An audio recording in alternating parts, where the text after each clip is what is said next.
BC 3000 മുമ്പ് ലോകത്തിൽ കാശ് എന്നൊരു സാധനമില്ല. അന്നുണ്ടായിരുന്നത് ബാർട്ടർ സിസ്റ്റമാണ്. ഒരാൾ കൃഷി ചെയ്തുണ്ടാക്കിയ അരി കൊടുത്ത് അയാൾക്ക് ആവശ്യമുള്ള മറ്റു സാധനങ്ങൾ വാങ്ങുക. ഇങ്ങനെ ചെയ്യുമ്പോഴുള്ള പ്രശ്നം, തന്റെ കയ്യിലുള്ള വസ്തു വിൽക്കുന്ന ആൾക്ക് ആവശ്യമില്ലെങ്കിലോ? അപ്പോൾ കടക്കാരന് ആവശ്യമുള്ള സാധനം നമ്മൾ നൽകേണ്ടി വരും. അത് നമ്മുടെ കയ്യിലുള്ള ആഭരണം മുതൽ നമ്മുടെ കയ്യിലെ വിലയുള്ള എന്തുമാകാം. ഇവിടെയാണ് പ്രശ്നം. നമ്മൾ നൽകുന്ന വസ്തുവിനനുസരിച്ചുള്ള മൂല്യം വാങ്ങുന്ന വസ്തുവിന് ഇല്ലെങ്കിലോ?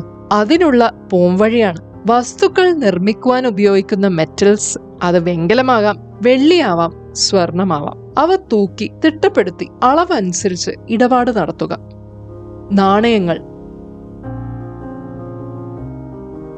ഇതാണ് നാണയങ്ങൾക്ക് വഴിവെച്ചത്. മുമ്പ് അളക്കാതെ നൽകിയിരുന്ന മെറ്റൽ കഷ്ണങ്ങൾ കൃത്യമായ തൂക്കത്തിലും അളവിലും മൂല്യമുള്ളതാക്കി മാറ്റിയതാണ് ലോകത്തിലെ ആദ്യത്തെ കാശ്. BC 600 ഇന്നത്തെ ടർക്കിയിലെ ലിഡിയയിലാണ് നാണയങ്ങൾ ഉപയോഗിച്ചുള്ള ഇടപാടുകൾ ആരംഭിക്കുന്നത്. അതിൽ സ്വർണം കൊണ്ടുള്ള നാണയത്തിനാണ് ഡിമാൻഡ് കൂടുതൽ. കാരണം സ്വർണം നശിക്കില്ല.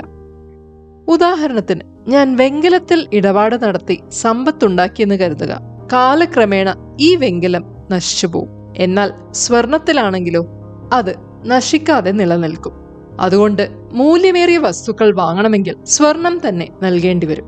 കാലക്രമേണ കച്ചവടത്തിന്റെ വ്യാപ്തി വർദ്ധിച്ചതോടെ മറ്റൊരു പ്രശ്നമുണ്ടായി. ഭാരം കൂടിയ മെറ്റൽ നാണയങ്ങൾ എടുത്തുള്ള ദൂരയാത്ര ബുദ്ധിമുട്ടുള്ളതായി മാറി.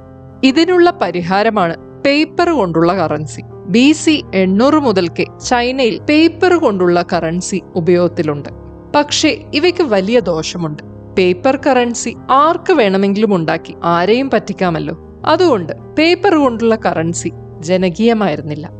പേപ്പർ കറൻസി ജനകീയമാവുന്നത് AD 1400-കളിൽ മെഷീൻ ഉപയോഗിച്ചുള്ള നിർമ്മാണം വന്നതോടെയാണ്. പെട്ടെന്നാർക്കും അനുകരിക്കുവാൻ കഴിയാത്ത സീലും പെട്ടെന്നാർക്കും നിർമ്മിക്കുവാൻ കഴിയാത്ത കട്ടിയേറിയ പേപ്പറും ഒക്കെ വന്നതോടെ പേപ്പർ കറൻസി ജനകീയമായി. പേപ്പർ കറൻസി ലഭിക്കണമെങ്കിൽ നമ്മുടെ കയ്യിലുള്ള സ്വർണം ബാങ്കിൽ നിക്ഷേപിക്കണം. ശേഷം അതിന്റെ മൂല്യത്തിനനുസരിച്ചുള്ള പേപ്പർ കറൻസി ബാങ്കിൽ നിന്നും ലഭിക്കും. കറൻസി പേപ്പർ ആയതോടെ മറ്റൊരു കാര്യം നടന്നു. കച്ചവടത്തിലൂടെ പേപ്പർ ലഭിച്ചയാൾ ബാങ്കിൽ പോയി കറൻസി സ്വർണമാക്കി മാറ്റണം. എന്നാൽ സ്വർണം എടുക്കാതെ ഇതേ കറൻസി കൊണ്ട് വീണ്ടും പല ഇടപാടുകൾ നടത്തുവാൻ തുടങ്ങി. അതുകൊണ്ട് ഗുണവും ദോഷവും ഉണ്ടായി. അതിനെക്കുറിച്ച് മറ്റൊരു വീഡിയോയിൽ പറയാം.